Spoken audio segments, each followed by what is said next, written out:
Okay, well, hello everyone, welcome back. Welcome to the current affairs of 17th and 18th April 2021. Let's have the first one. Who among the following has been named as Indian brand ambassador for Techno? Who is it? And it is Ayushman Khurana గారిని రీసెంట్గా techno అన్నటువంటిది ఏంటి అని అంటే ఇది Chinese smart phone manufacturer company అండి. Chinese smart phone manufacturer company అయినటువంటి mobile manufacturer Tecno అన్నటువంటి దానికి ఆయుష్మాన్ ఖురానాని బ్రాండ్ అంబాసిడర్గా అపాయింట్ చేయడం జరిగింది. ఇదివరకు కూడా ఈయన చాలా బ్రాండ్ ఎండోర్స్మెంట్స్ని సైన్ చేయడం జరిగింది. దాంతోపాటు రీసెంట్గా టెక్నో. అదేవిధంగా వేరే ఆప్షన్స్ విషయానికి వస్తే షారుఖ్ ఖాన్ గారు he's serving as a brand ambassador for what అండి బైజూస్ అన్నటువంటి ఆన్లైన్ ఎడ్యుకేషన్ పోర్టల్ దీనికి షారుఖ్ ఖాన్ గారు బ్రాండ్ అంబాసిడర్గా ఉన్నారు. దీనితో పాటు బైజూస్తో పాటు హుండాయ్ అన్నటువంటి దానికి కూడా షారుఖ్ ఖాన్ గారు బ్రాండ్ అంబాసిడర్. అదేవిధంగా ఆమిర్ ఖాన్ గారు వచ్చేసి ఫోన్పేకి ఆమిర్ ఖాన్ గారు బ్రాండ్ అంబాసిడర్. అదేవిధంగా సల్మాన్ ఖాన్ గారు వచ్చేసి భారత్ పే పెప్సీ అదేవిధంగా రియల్మీ వీటన్నిటికీ సల్మాన్ ఖాన్ గారు బ్రాండ్ అంబాసిడర్. దాంతోపాటు విరాట్ కోహ్లీ గారు వచ్చేసి చాలా బ్రాండ్స్కి బ్రాండ్ అంబాసిడర్గా విరాట్ కోహ్లీ గారు ఉన్నారు. అదేవిధంగా రీసెంట్గా ఈయన ఏ బ్రాండ్కి బ్రాండ్ అంబాసిడర్గా సైన్ చేయడం జరిగింది అని అంటే వివో. ఇది కూడా Chinese smart phone manufacturer company అండి. ఈ వివో అన్నటువంటి కంపెనీకి రీసెంట్గా ఈయన బ్రాండ్ అంబాసిడర్గా ఈయన విరాట్ కోహ్లీ గారిని అపాయింట్ చేయడం జరిగింది. దీనితో పాటు మాన్యవర్ అన్నటువంటి దానికి కూడా బ్రాండ్ అంబాసిడర్ ఈయన. అదేవిధంగా దీనితో పాటు లైక్ అమెరికన్ టూరిస్టర్ అండ్ వీటితో పాటు చాలా వాటికి విరాట్ కోహ్లీ గారు బ్రాండ్ అంబాసిడర్గా ఉన్నారు. ఊబర్ వీటన్నిటికీ కూడా Virat Kohli brand ambassador. Clear కదండి, రైట్. నెక్స్ట్ వన్, సి gender Samvad event has been organized by which ministry? What is that ministry అండి? It is ministry of rural development. Who is the union minister for rural development? It is Narendra Singh Tomar గారు. ప్రస్తుతం ఈ ministry of rural development అదేవిధంగా agriculture and farmers welfare దీనికి union మినిస్టర్గా ఉన్నటువంటి వ్యక్తి నరేంద్ర సింగ్ తోమర్ గారు. రీసెంట్గా మినిస్ట్రీ ఆఫ్ రూరల్ డెవలప్మెంట్ వాళ్ళు జెండర్ సంవాద్ అన్నటువంటి దానిని లాంచ్ చేయడం జరిగింది. దీని ద్వారా ఏంటి అని అంటే పేర్లోనే ఉంది చూడండి, gender Samvad. That is nothing but ఈ మహిళలకి కూడా ఈక్విటీ ప్రతి విషయంలో, అది ఒక్క విషయంలోనే కాదండి, వాళ్ళు ఎంటర్‌ప్రెన్యూర్స్‌గా మారడానికైనా సరే, వాళ్ళ లైవ్లీహుడ్ ఎన్హాన్స్ చేసుకోవడానికైనా సరే, ఏ విషయంలో అయినా ఈ విమెన్‌కి కూడా ఈక్వాలిటీని ఇంకా ఇప్పటి వరకు కొద్దిగా ఈక్వాలిటీ అయితే వచ్చింది. కాకపోతే ఇంకా ఈక్వాలిటీ అన్నటువంటిది అన్ని రంగాల్లో రాలేదు కాబట్టి ఈక్వాలిటీ అన్నటువంటిది ఎక్కువ స్థాయిలో మేల్ పర్సన్స్‌తో పాటు ఫీమేల్స్ కూడా కల్పించాలి అన్నటువంటి ఉద్దేశంతో జెండర్ సంవాద్ అన్నటువంటి ఆన్‌లైన్ ఈవెంట్‌ని మినిస్ట్రీ ఆఫ్ రూరల్ డెవలప్మెంట్ వాళ్ళు లాంచ్ చేయడం జరిగింది. క్లియర్ కదండి, right. Next one, C film actor Vivek has passed away recently. He belongs to which film industry? He belongs to the film industry, Tamil. We all know him like he's a very familiar comedian. ఈయన కేవలం తమిళ్ సినిమాలు మాత్రమే కాదండి, like చాలా మూవీస్లో comedian రోల్ని పోషిస్తూనే అదేవిధంగా సొసైటీకి చాలా మెసేజ్ని కూడా కన్వే చేయడం జరిగింది ఆయన కామెడీ ద్వారానే. అదేవిధంగా he was a staunch follower of APJ Abdul Kalam గారికి. ఈయన స్టాంచ్ ఫాలోవర్ అండి ఏపీజే అబ్దుల్ కలాం గారికి. ఈయన యొక్క ఇన్స్పిరేషన్, అబ్దుల్ కలాం గారి ఇన్స్పిరేషన్తో ఈయన స్టార్ట్ చేసినటువంటి ఇనిషియేటివ్ 2011లో వచ్చేసి ఏంటి అని అంటే దట్ ఈజ్ గ్రీన్ కలాం అన్నటువంటి ఇనిషియేటివ్ని 2011లో స్టార్ట్ చేశారు.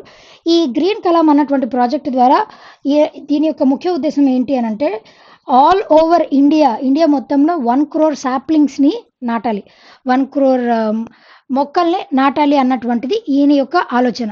ఈయన ఎన్వైర్మెంటలిస్ట్ కూడా. ఆ విధంగా అబ్దుల్ కలాం గారి ఇన్స్పిరేషన్తో గ్రీన్ కలాం అన్నటువంటి ప్రాజెక్టుని 2011లో స్టార్ట్ చేశారు. ఇప్పటి వరకు 2021 వరకు టోటల్గా 33 lakh సాప్లింగ్స్ని ప్లాంట్ నాటడం జరిగింది.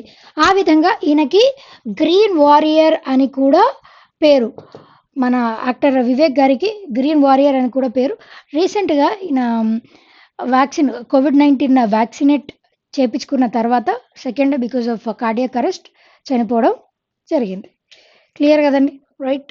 Next one, C name the 8th Indo-Kyrgyz joint special forces exercise which was flagged off recently. What is that exercise అండి? It is ఖంజర్.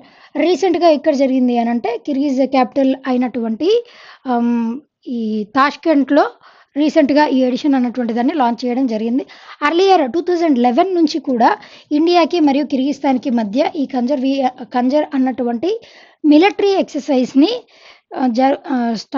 లాంచ్ చేస్తూనే ఉన్నారు. అదేవిధంగా ఈ మిలిటరీ ఎక్సర్‌సైజ్ అన్నటువంటిది ఎంతకాలం ఉంటుంది అనంటే 2 వీక్స్ పాటు ఈ మిలిటరీ ఎక్సర్‌సైజ్ అన్నటువంటిది కొనసాగుతుంది. ఎప్పుడైనా సరే మనం ఒక మిలిటరీ ఎక్సర్‌సైజ్‌ని చేపట్టాము అనంటే దాని వెనకాల ఉద్దేశ్యం ఏముంటుందంటే అది ఆర్మీ ఎక్సర్‌సైజ్ అయినా, నావల్ ఎక్సర్‌సైజ్ అయినా, ఎయిర్ ఫోర్స్ ఎక్సర్‌సైజ్ అయినా ఏ ఎక్సర్‌సైజ్ అయినప్పటికీ కూడా ఆ పర్టిక్యులర్ ఫీల్డ్ ఆఫ్ యాక్టివిటీ, ఆ పర్టిక్యులర్ డిఫెన్స్‌కి సంబంధించి ఈ మన ఇండియన్ ఆర్మీ అయినా, నేవీ అయినా, ఎయిర్ ఫోర్స్ అయినా ఒక యుద్ధాన్ని తలపెట్టాలి అన్నప్పుడు ఎంతవరకు మన బెటాలియన్ సిద్ధంగా ఉంది.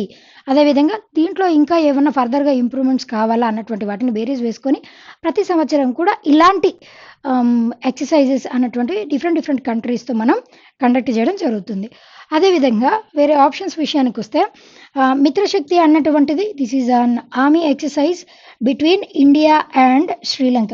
ఇండియాకి మరియు శ్రీలంకకి మధ్య జరిగేటువంటి ఆర్మీ ఎక్సర్‌సైజ్ వచ్చేసి దట్ ఈజ్ మిత్రశక్తి అండి. అదేవిధంగా శక్తి ఎక్సర్‌సైజ్ వచ్చేసి ఇండియాకి మరియు ఫ్రాన్స్‌కి మధ్య జరిగేటువంటి ఆర్మీ ఎక్సర్‌సైజ్. అదేవిధంగా ఎకువెరిన్ అన్నటువంటిది ఏంటి అనంటే ఇండియాకి మరియు మాల్దీవ్స్‌కి మధ్య జరిగేటువంటి army exercise that is Ekuverin. అదేవిధంగా గరుడ శక్తి అన్నటువంటిది ఇండియాకి మరియు థాయిలాండ్‌కి మధ్య జరిగేటువంటి army exercise. These are several other important army exercises that we are carrying out between different countries. Clear kadanడి? Right. Next one.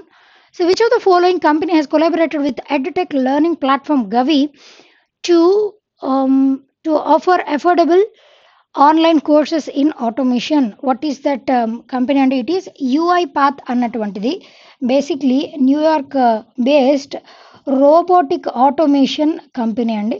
అది యూఐపాత్. ఈ యూఐపాత్ వాళ్ళతో మన భారతదేశానికి చెందినటువంటి గవి అన్నటువంటిది ఏంటి అనంటే ఈ గవి యొక్క ఫుల్ ఫామ్ వచ్చేసి grab your vernacular intellect. Grab your vernacular intellect that is the full form of GAVI. ఈ గ్రాబ్ యువర్ వర్నాక్యులర్ ఇంటెలెక్ట్ అన్నటువంటి దానితో UiPath New York based robotic automation. అసలు ఈ గవి అన్నటువంటిది బేసిక్లీ ఏంటి అనంటే గవి ద్వారా మన భారతదేశంలో ఉన్నటువంటి పర్సన్స్‌కి ఈ programming, coding free of cost కొన్ని కోడింగ్ అదేవిధంగా ప్రోగ్రామింగ్ లాంగ్వేజెస్ నేర్పించడం జరుగుతుంది. దానితో పాటు పెయిడ్ యాక్టివిటీస్ కూడా వీళ్ళు కండక్ట్ చేసేవాళ్ళు గవి ప్లాట్‌ఫామ్.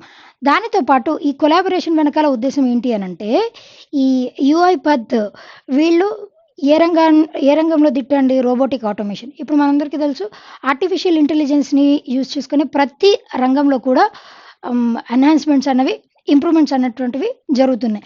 అదేవిధంగా దానిని దృష్టిలో పెట్టుకొని ఇప్పుడు ప్రస్తుతం రంగంలో ఉన్నటువంటి ఈ రోబోటిక్స్ ప్రస్తుతం డిమాండ్ ఉన్నటువంటి దానిని దృష్టిలో పెట్టుకొని ఈ కొలాబరేషన్ అన్నటువంటిది చేయడం జరిగింది. ఈ కొలాబరేషన్ వల్ల చాలా మందికి ఉపాధిని కల్పించొచ్చు. ఆ ఉద్దేశంతో ఈ విధంగా మన భారతదేశానికి చెందినటువంటి ఈ గవి అన్నటువంటిది వర్నాక్యులర్ అంటే ఏంటండి? Local languages. అంటే డిఫరెంట్ లోకల్ లాంగ్వేజెస్‌లో వీళ్ళు ఈ కోడింగ్ అయినా వేరే కోర్సెస్ అయినా ఆఫర్ చేస్తూ ఉన్నారు. వీళ్ళు ఈ విధంగా కొలాబరేట్ అయిపోయి ఎక్కువ ఉద్యోగాల్ని కల్పించాలి అన్న ఉద్దేశంతో ఈ కొలాబరేషన్ అన్నటువంటిది జరిగింది. క్లియర్ కదండి? Right. Next one SIM.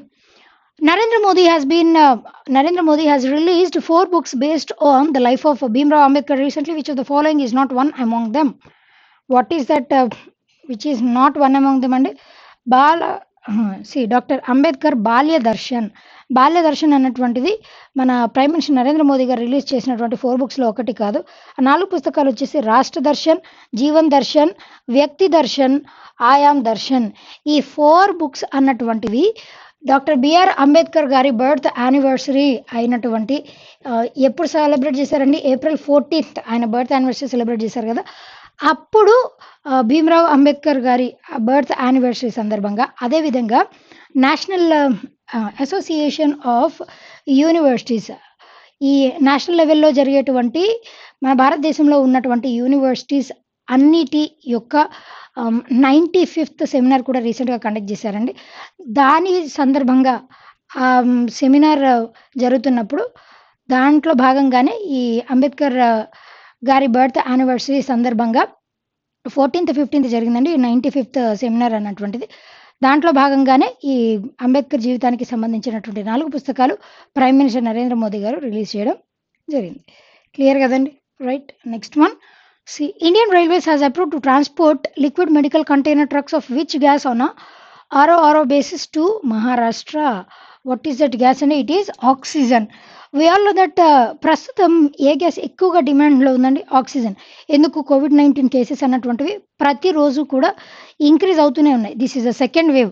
First wave అంటే లాస్ట్ ఇయర్తో పోలిస్తే ఇప్పుడు వచ్చినటువంటి వేవ్లో చాలామంది దాని బారిన పడుతున్నారు. దాంట్లో చాలా ఆస్పెక్ట్స్ ఉన్నాయి. అవన్నీ పక్కన పెడితే వ్యాక్సినేషన్ వచ్చినప్పటికీ కూడా కోవిడ్ కేసెస్ ఇంత రైజ్ అవ్వడానికి కారణం ఏంటి అని అంటే, చాలామంది ఫస్ట్ డోస్ అయిపోయింది, సెకండ్ డోస్ ఇంకా కంప్లీట్ అవ్వలేదు. ఫస్ట్ డోస్ వ్యాక్సినేట్ అయినప్పటికీ కూడా వాళ్ళు కూడా కోవిడ్ పాజిటివ్ వచ్చేటువంటి ఛాన్సెస్ చాలా ఎక్కువ. 2 doses of COVID-19 vaccine complete అయిపోతేనే they can be termed as safe. ఆ విధంగా ఈ కేసులు అన్నటువంటివి ఎక్కువగా ఉధృతం అవుతున్నటువంటి పరిస్థితుల్లో ఆక్సిజన్ అన్నటువంటిది మేజర్ థింగ్ కదండి. దీంట్లో ఈ కోవిడ్ పేషెంట్స్ వాళ్ళని సంరక్షించడానికి ఆక్సిజన్ సిలిండర్స్ తక్కువ అవుతున్నటువంటి కారణంగా ఇండియన్ రైల్వేస్ ఒక ప్లేస్ నుంచి ఇంకొక ప్లేస్కి ఈ ఆక్సిజన్ సిలిండర్స్ని సప్లై చేయడానికి ఇండియన్ రైల్వేస్తో మహారాష్ట్ర స్టేట్ గవర్నమెంట్ అన్నటువంటిది, మహారాష్ట్ర స్టేట్ చీఫ్ మినిస్టర్ అయినటువంటి వాళ్ళు ఉద్ధవ్ ఠాకరే గారు, ఈయన మన గవర్నమెంట్ ఆఫ్ ఇండియాని రిక్వెస్ట్ చేయడం జరిగింది. ఆయన రిక్వెస్ట్ మేరకు ఈ ఆక్సిజన్ సిలిండర్స్ని RO బేసిస్ మీద ఇండియన్ రైల్వేస్ త్రూ ఎక్స్పోర్ట్ చేయడానికి ఒప్పుకోవడం జరిగింది. అదేవిధంగా రీసెంట్గా ఇండియన్ రైల్వేస్ తీసుకొచ్చినటువంటి ఇంకొక ఇనిషియేటివ్ ఏంటి అని అంటే, ఎవరైనా సరే రైల్వే ప్రెమిసెస్లో కానీ అదేవిధంగా ట్రైన్స్లో కానీ ఎవరైనా మాస్క్ ధరించకపోతే అలాంటి వ్యక్తులకి 500 రూపాయల జరిమానాని విధించడం జరుగుతుంది. That is the new initiative of Indian railways. అదేవిధంగా ప్రస్తుతం ఇండియన్ రైల్వేస్ రైల్వే మినిస్టర్ ఎవరండి? ఇట్ ఈస్ పీయూష్ గోయల్ గారు. అదేవిధంగా ప్రస్తుతం రైల్వేస్కి చైర్మన్ అదేవిధంగా సిఇఓగా ఉన్నటువంటి వ్యక్తి ఎవరండి? ఇట్ ఈస్ సునీత్ శర్మ గారు. ప్రస్తుతం రైల్వేస్కి చైర్మన్గా అండ్ సిఇఓగా ఉన్నటువంటి వ్యక్తి. క్లియర్ కదండి. Right. Next one. National climate vulnerability assessment has identified how many states as highly vulnerable to climate change. Total ఎన్ని స్టేట్స్ని ఐడెంటిఫై చేశారంటే దోస్ ఆర్ 8 స్టేట్స్. మొత్తంగా 8 రాష్ట్రాలని హైలీ వల్నరబుల్. అసలు ఈ రిపోర్ట్ని ఎవరు రిలీజ్ చేశారని అంటే, department of science and technology professor అయినటువంటి అశుతోష్ శర్మ గారు రిలీజ్ చేయడం జరిగింది, department of science and technology తరపు నుంచి. బేసిక్లీ దీనిలో వచ్చేసి మ్యాక్సిమం 4 నార్త్ ఈస్టర్న్ స్టేట్స్ ఉన్నాయి, అదేవిధంగా ఈస్టర్న్ స్టేట్స్ అన్నటువంటివి 4 ఉన్నాయి. టోటల్గా మ్యాక్సిమం ఈస్టర్న్ స్టేట్స్ అని చెప్పొచ్చు. టోటల్గా 8 స్టేట్స్ ఉన్నాయండి. హైలీ వల్నరబుల్ అంటే క్లైమేట్ చేంజ్. సపోజ్ ఇప్పుడు మనం we are all in a season of summer సీజన్లో అప్పుడప్పుడు అకాల వర్షాలు కూడా కురుస్తూ ఉంటాయి. అలా కురిసినప్పుడు అలాంటి విషయాలు ఎప్పుడన్నా జరిగినప్పుడు, క్లైమేట్లో సడన్గా ఎప్పుడన్నా చేంజ్ వచ్చినప్పుడు ఆ పర్టిక్యులర్ ఏరియా అన్నటువంటిది వల్నరబుల్ ఉంటుంది. వల్నరబుల్ అని అంటే అది వ్యక్తి కన్నా వాడచ్చు, అదేవిధంగా ప్లేస్కైనా వాడచ్చు. వల్నరబుల్ అంటే ఏంటి అని అంటే డ్యామేజ్కి గురవ్వడానికి ఎక్కువగా ఛాన్సెస్ ఉన్నటువంటి థింగ్, దానిని వల్నరబుల్ అని అంటాం. ఆ విధంగా సపోజ్ క్లైమేట్లో ఏదైనా చిన్న చేంజ్ వచ్చినప్పటికీ కూడా దాని మీద ఉండేటువంటి ప్రభావం చాలా ఎక్కువగా ఉంటుంది. ఆ ప్రభావం అన్నటువంటి ఎక్కువగా ఉన్నటువంటి స్టేట్స్ ఎన్ని అని అంటే టోటల్గా 8 ఉన్నాయండి. ఈ 8 రాష్ట్రాల్లో కూడా ఈ టాప్ 8 స్టేట్స్లో కూడా ఇంకా ఎక్కువ వల్నరబిలిటీ ఏ స్టేట్కి ఉంది అని అంటే జార్ఖండ్ స్టేట్కి ఎక్కువ వల్నరబుల్ స్టేట్గా పరిగణించడం జరిగింది. దీని ద్వారా ఏంటి అని అంటే వీటిని నెక్స్ట్ ఫర్దర్గా వీటి యొక్క ఎన్వైర్మెంట్ డిటీరియేషన్ దాంట్లో ఎటువంటి చర్యలు తీసుకోవాలని ఎక్కువ స్ట్రెస్ చేయాలి. అలా జరగని పక్షాన ఈ 8 ఎటువంటి క్లైమేట్ చేంజెస్ వచ్చినప్పటికీ కూడా 8 స్టేట్స్ అన్నటువంటివి డ్యామేజ్ అవ్వడం జరుగుతుంది. అది ఫ్లడ్స్ అవ్వచ్చు, ఎర్త్క్వేక్స్ అవ్వచ్చు, ఏదన్నా సంభవించవచ్చు, న్యాచురల్ కెలామిటీ. అదేవిధంగా టోటల్ 8 స్టేట్స్ వచ్చేసి ఏమేమి ఉన్నాయనంటే దోస్ ఆర్ జార్ఖండ్, మిజోరాం, ఒరిస్సా, ఛత్తీస్గఢ్, అదేవిధంగా Assam, Bihar, Arunachal Pradesh, like see I can mention here clearly north eastern states 4 north eastern states ఉన్నాయి. అవి వచ్చేసి ఏమేమి ఉన్నాయనంటే దోస్ ఆర్ జార్ఖండ్, అస్సాం, అదేవిధంగా Mizoram and Arunachal Pradesh. These 4 are north eastern states. అదేవిధంగా 4 ఈస్టర్న్ స్టేట్స్ కూడా ఉన్నాయండి. ఆ 4 ఈస్టర్న్ స్టేట్స్ వచ్చేసి ఏమేమి ఉన్నాయనంటే దోస్ ఆర్ ఒరిస్సా, అదేవిధంగా Chhattisgarh Chhattisgarh, Bihar and west Bengal. Totally, these 8 states are more vulnerable. Clear kada? Right. Next one. See, World Heritage Day is observed on, yes, when it is celebrated? It is celebrated on April 18th. ఈ world heritage day అన్నటువంటిది ప్రతి సంవత్సరం కూడా April 18న celebrate చేస్తారు. ఎవరు organise చేస్తారని అంటే ఐకోమోస్. దీనినే ఈ వరల్డ్ హెరిటేజ్ డేనే ఇంకొక పేరు ఏంటి అని అంటే international day of monuments, international day of monuments and sites. దీనినే ఇంకొక పేరుతో సెలబ్రేట్ చేయడం జరుగుతుంది. That is international day of monuments and sites. దీనిని సెలబ్రేట్ చేసేది ఎవరు అని అంటే ఐకోమోస్ ఆర్గనైజేషన్, ఇంటర్నేషనల్ ఆర్గనైజేషన్ వాళ్ళు. దీని యొక్క హెడ్ క్వార్టర్స్ ఎక్కడ ఉన్నాయనంటే those are situated in France, Paris. ICOMOS వచ్చేసి ఏంటి అని అంటే international council of monuments and sites. దీనితో పాటు దీని యొక్క ముఖ్య ఉద్దేశం ఏంటి అని అంటే మన యునెస్కో వాళ్ళు ఇచ్చినటువంటి recognition, world heritage site recognition ఇచ్చినటువంటి సైట్స్ ఏవైతే ఉన్నాయో ఆల్ ఓవర్ ఇండియా మాత్రమే కాదండి, ఆల్ ఓవర్ ద వరల్డ్ ఏవేవైతే వరల్డ్ హెరిటేజ్ సైట్స్ ఉన్నాయో ఆ సైట్స్ని ప్రిజర్వ్ చేసుకొని కన్జర్వ్ చేసుకోవాలి అన్నటువంటి ఉద్దేశంతో, సో దాట్ దాని ద్వారా మన ఇండియాది మాత్రమే కాదండి వివిధ దేశాల యొక్క హెరిటేజ్, వాళ్ళ యొక్క కల్చర్, ట్రెడిషన్ ఇవన్నీ కూడా ప్రమోట్ అవుతాయి కొన్ని తరాల పాటు. అందుకోసం వాటికి చిహ్నమైనటువంటి ఈ హెరిటేజ్ సైట్స్ని కన్జర్వ్ చేసుకోవాలని ప్రతి సంవత్సరం ఈ డేని సెలబ్రేట్ చేయడం జరుగుతుంది. యునెస్కో యొక్క హెడ్ క్వార్టర్స్ ఎక్కడ ఉన్నాయండి? Those are also located in Paris, France.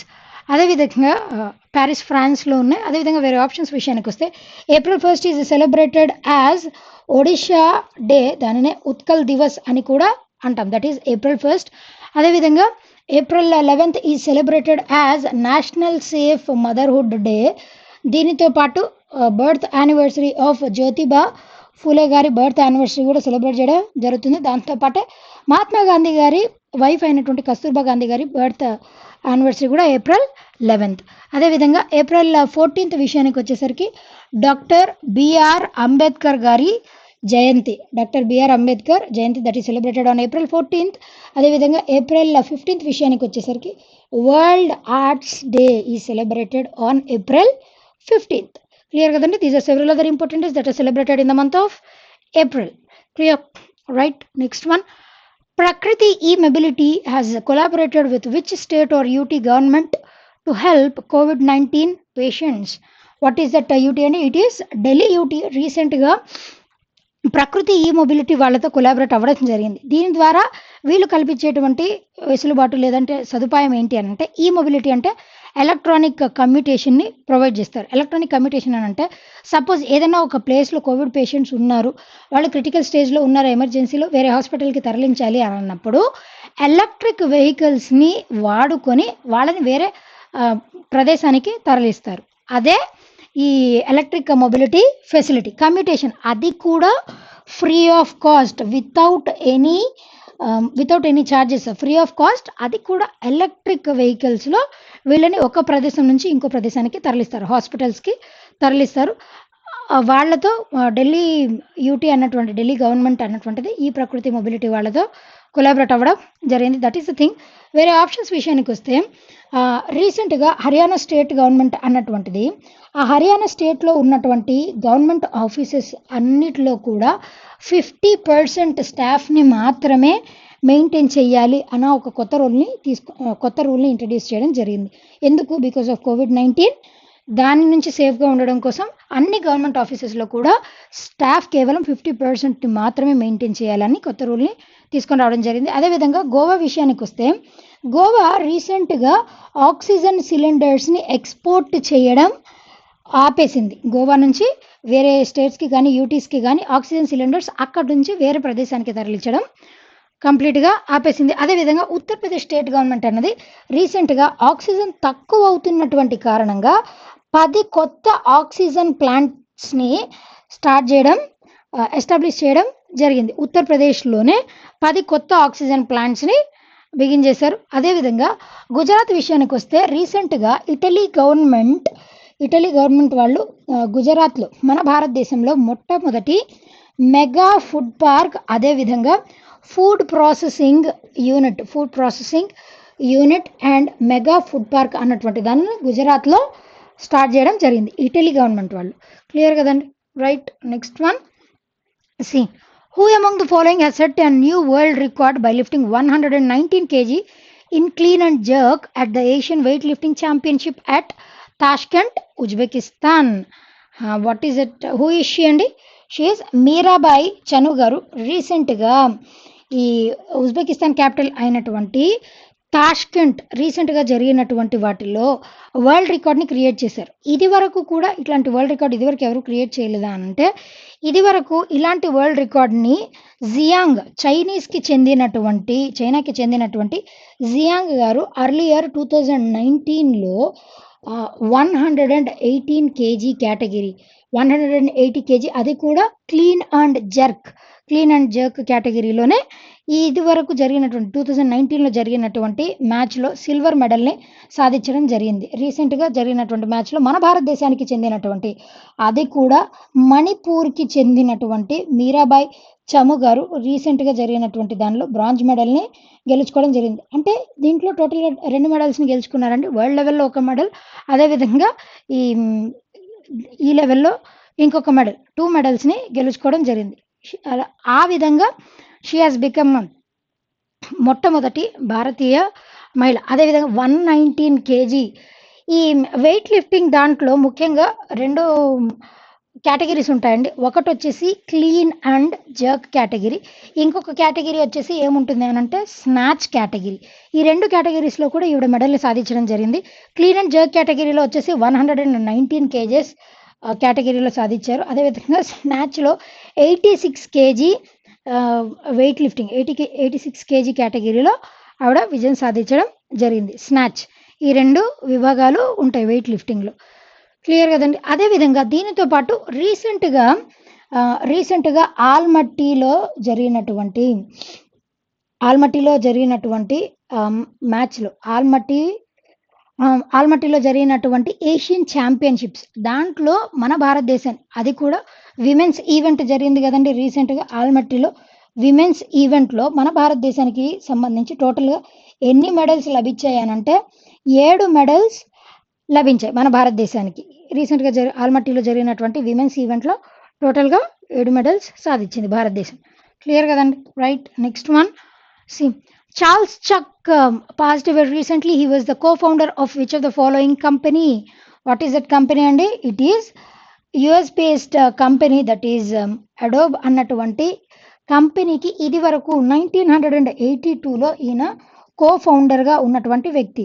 అదేవిధంగా మన చార్ల్స్ చక్ గారితో పాటు జాన్ వావరాన్, ఈయన కూడా చార్ల్స్ చక్ గారితో పాటు వీళ్ళిద్దరూ కలిసి ఈ అడోబ్ అన్నటువంటి దాంట్లో కూడా PDF అన్నటువంటి దానిని పోర్టబుల్ డాక్యుమెంట్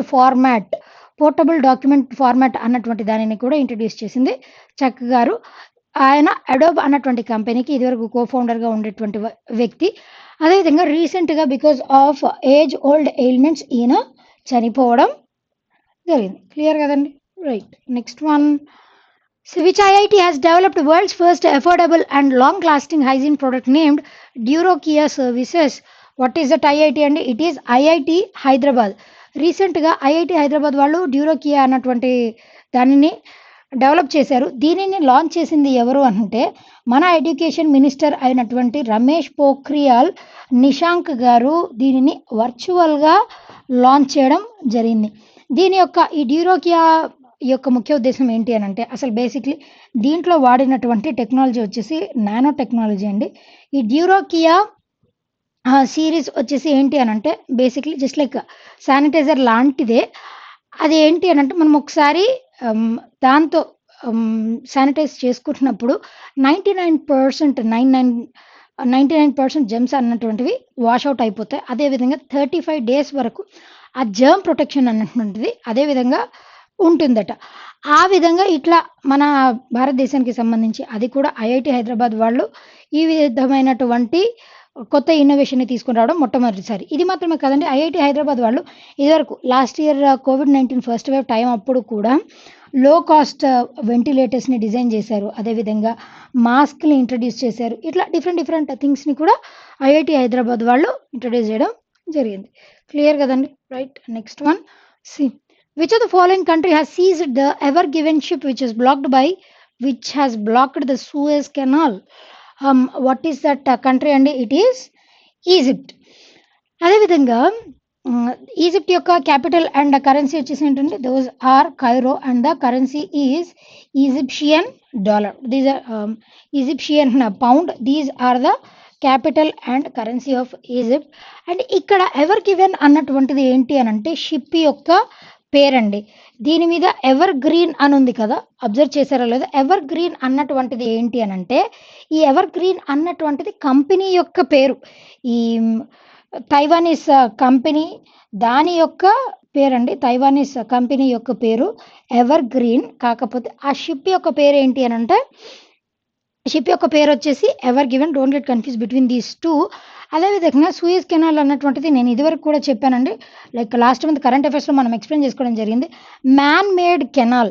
కెనాల్ అంటేనే దట్ ఈజ్ మ్యాన్ మేడ్. అలా కాకుండా న్యాచురల్గా ఏర్పడితే దానిని స్ట్రెయిట్ అని అంటాం. బేసిక్లీ ఈ కెనాల్ వల్ల యూజ్ ఏంటి అని అంటే యూరోప్కి మరియు ఏషియాకి మధ్య ట్రావెలింగ్ డిస్టెన్స్ అన్నటువంటిది తగ్గిస్తుంది. సూయజ్ కెనాల్ ద్వారా ట్రావెలింగ్ డిస్టెన్స్ అన్నటువంటిది తగ్గిపోతుంది. ఆ విధంగా ఇది ఏ రెండు సీస్ని కనెక్ట్ చేస్తుంది అని అంటే మెడిటేరియన్ సీ, అదేవిధంగా రెడ్ సీ, ఈ రెండు సీస్ని కనెక్ట్ చేస్తూ సూయజ్ కెనాల్ అన్నటువంటిది ఉంటుంది. Like last year March 23rd ఏం జరిగింది అని అంటే ఈ ఎవర్ గివెన్ అన్నటువంటి షిప్ ట్రావెల్ చేస్తుంది సూయజ్ కెనాల్ గుండా వెళ్తున్నటువంటి టైం అప్పుడు శాండ్ స్టోన్, దారిలో ఒక శాండ్ స్టోన్ని ఢీ కొట్టడం వల్ల దానివల్ల ఈ సూయజ్ కెనాల్ అనేటువంటిది ఇలా ఉంది కదండి, ఇట్లా పర్పెండిక్యులర్గా ఆగిపోయింది. దానివల్ల ఏంటి అని అంటే ఇట్లా ఇలా వెనకాల నుంచి అటు సైడ్కి వెళ్ళాలన్నటువంటి షిప్స్ అన్నీ కూడా ఆగిపోయాయి. నియర్లీ 140 షిప్స్ అన్నటువంటివి ఆగిపోయాయి. ఆ విధంగా చాలా లాస్ అయ్యింది. అది వెంటనే ఇమీడియట్గా తీయడానికి వీలైందా అని అంటే 6 days పట్టిందండి. దానిని అక్కడి నుంచి తరలించడానికి 6 days పట్టింది. ఎందుకనంటే ఇది ప్రపంచంలోనే one of the largest cargo కంటైనర్గా మనం దీనిని పేర్కొనొచ్చు. దీని ద్వారా అది చాలా వెయిట్ ఉంది, అందుకని చెప్పేసి దానిని తరలించడానికి 6 రోజుల టైం అన్నటువంటిది పట్టింది. ఇప్పుడు ఈజిప్ట్ వాళ్ళు ఈ ఎవర్ గ్రీన్ అన్నటువంటి ship, this is Japanese ship అండి. ఈ జపనీస్ షిప్ అన్నటువంటిది ఎక్కడి నుంచి ఎక్కడికి ట్రావెల్ చేస్తుంది అని అంటే మలేషియా నుంచి రోటర్ డ్యామ్, నెదర్లాండ్స్లో ఉన్నటువంటి రోటర్ డ్యామ్కి ట్రావెల్ చేస్తున్నటువంటి టైంలో మధ్యలో ఈ యాక్సిడెంట్ అన్నటువంటిది, ఈ బ్లాకేజ్ అన్నటువంటిది జరిగింది.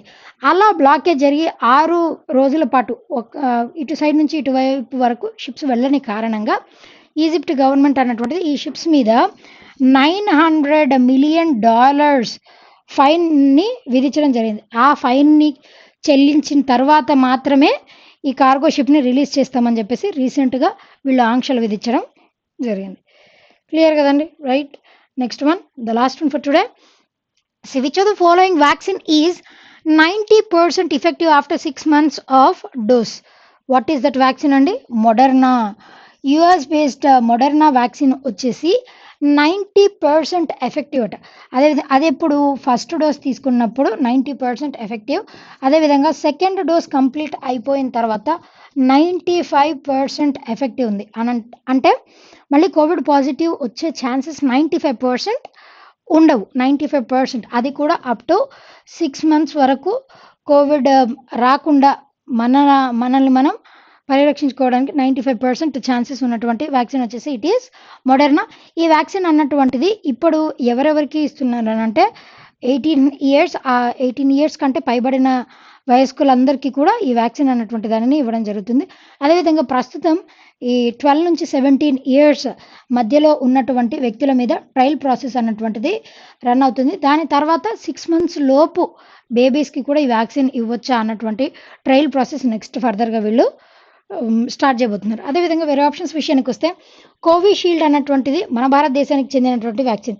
కోవిషీల్డ్ అయినా కోవాక్సిన్ అయినా మన భారతదేశానికి చెందినటువంటి 2 వ్యాక్సిన్స్.